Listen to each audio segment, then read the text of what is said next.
Same thing here and here. So it's exactly the same waveform over and over again, right? So where's 1? Maybe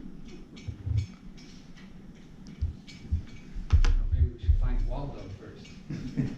No, 1, so this is like 1.57, so about 2/3 of the way to pi over 2 is 1. And so if that's 1, then, well, where's pi over 4? That'd be about there, huh? Okay, so I kind of scale these differently. So this would be 1 on the y-axis, since tan of pi over 4 is 1, right? So where's then 2? Well, 2 would be here. Okay, so if I draw the horizontal line, I'm trying to draw the horizontal line through y equals 2, where does it intersect my function? Well, here, here, here, here, and so far there's infinitely many places, right? And those are these, right? Also -2, right? So down here, -2, I have another infinitely many solutions, and those are here, here, that. So those are the first one where theta is plus or minus arctan 2. And you see that's, it's going to be here and here, right? Those are the primary ones in the first and fourth quadrants, right? But then, add any multiple of pi, so here's the solution plus pi, right? So these vertical asymptotes are pi apart, right? So if I just shift this over by pi, I get another one and another one. And every multiple of pi takes me to yet another place where tan theta is equal to 2 or -2, and then there's 3, right? So there's all these points, right? So we're getting these as well, right? So this one here, and this one here, and this one here, this one here, and then down here at -3. I've got yet another set of solutions here, and here, and there, wherever tangent is equal to 3 or -3, there's some more solutions, right? And so that's what these represent, right? In the plane where the angle is laid out on the horizontal axis, it looks like that. Does that look familiar from trigonometry? Graph the tangent function and no. All right, so that was 44. We're making great strides. What, 50? We got a cubic, that's a little different. So 3 tan cubed theta equals tan theta.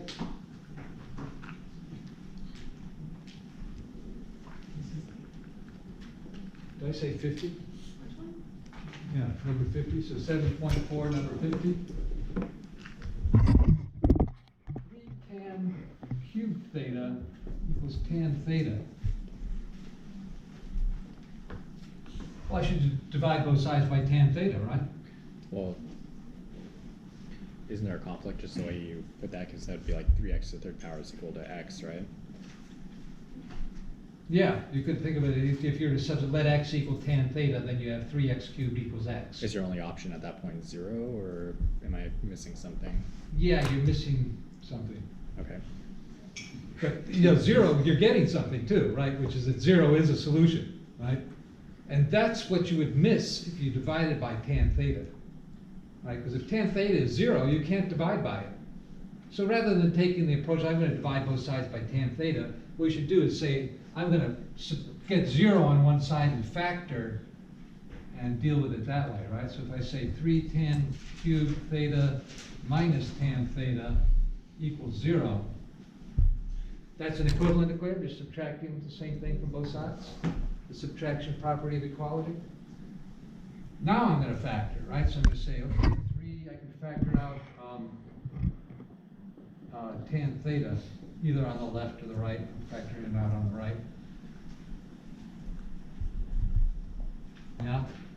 So then I can say either this factor is 0. Now where is that true?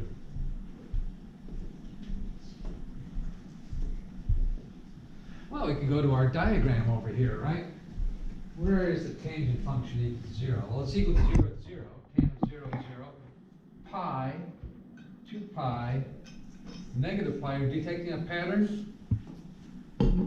It's any multiple of pi, right? So every time you go around pi, the y-coordinate on the unit circle is 0. Tangent is like y over x on the unit circle. So yeah, this is true if theta is any multiple of pi. Integer multiple of pi, right? Or it could be that 3 tan squared theta minus 1 equals 0. And yeah, these are the ones you miss if you're just thinking, well, tan must be 0. Well, not necessarily. This could be 0. If tan is 0 here, then you get 3 times 0 is 0 minus 1. Well, that's not 0. So, so here I would just isolate the square and extract roots, right? And what would you get? Tan theta is plus or minus the square root of 1/3, right? Add 1, divide by 3, and extract roots. Which in polite company we call plus or minus the square root of 3 over 3.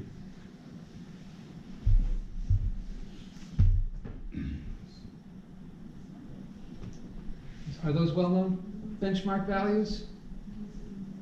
Yeah. Yes, they are. Maybe you recognize them. How about if I were to write, oh, does that help? Not really, huh?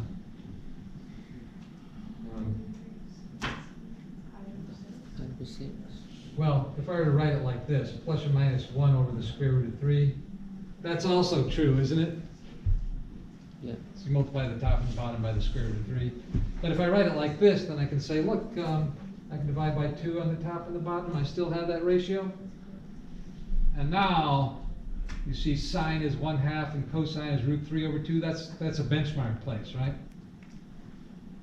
Where is that? Sine is 1/2. That's at pi over 6, right? So the coordinates here are square root of 3 over 2, 1/2. Pi over 6. The x-coordinate is square root of 3 over 2. The y-coordinate is 1/2. And that's just from the symmetry of the equilateral triangle, right? What equilateral triangle? Well, if you draw this, you get, that's an equilateral triangle here. 60, 60, 60. You bisect it, you get 1/2, and square root of 3 over 2, right? So then, just a reminder that these are benchmark values. So theta could be either positive square root of 6 over 2 or negative square root of 6 over 2. Those are both places where tan theta is plus or minus root 3 over 2. Or any place, well, I want to say coterminal, but any wavelength of the tangent function, which is the wavelength of the tangent function is pi, not 2 pi. So I can just add pi to either one of those. I get to another place where the ratio of y to x is root 3 over 3, or negative root 3 over 3.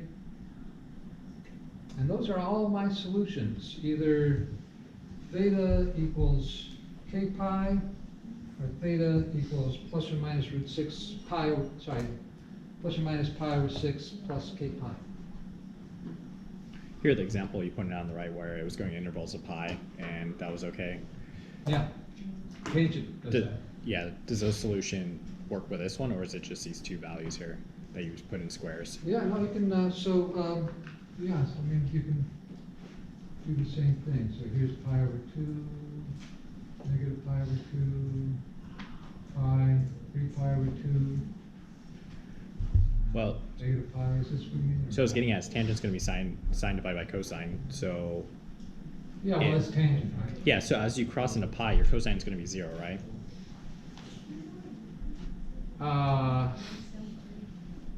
Because then you would get 1 divided by... Right. So we have all these places where sine is 0, cosine is 1.